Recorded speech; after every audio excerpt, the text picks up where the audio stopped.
Suportado ni Navotas Representative Toby Tiangco ang pagbubunyag ni Pangulong Ferdinand Bongbong Marcos Jr.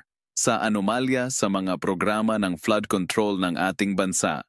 Iniutos ni Pangulong Marcos na imbestigahan ang 6,021 proyekto na nagkakahalaga ng mahigit 350 bilyon o higit 60% ng kabuuang bilang ng mga proyekto dahil kulang sa mga pangunahing detalye.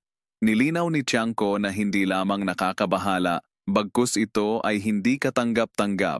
Mas nakagugulat pa ang katotohanang 15 kontratista lamang ang naka-corner ng 20% ng kabuuang 545 bilyong budget na nagpapataas ng seryosong mga tanong ukol sa patas na proseso, transparency at posibleng katiwalian sa pagpapatupad ng mga proyekto, wika ni Tiangco. Bilang kinatawa ng Navotas, isang lungsod na nasa ilalim ng elebasyon ng sea level, alam ko mismo ang bigat ng sitwasyon.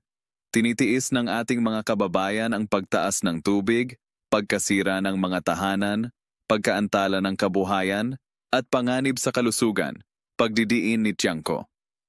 Buong suporta ako sa direktiba ng Pangulo na i-audit at linisin ang mga programang ito at hinihikayat ko ang lahat ng ahensya, kontratista at lokal na opisyal na makipagtulungan agad-agad.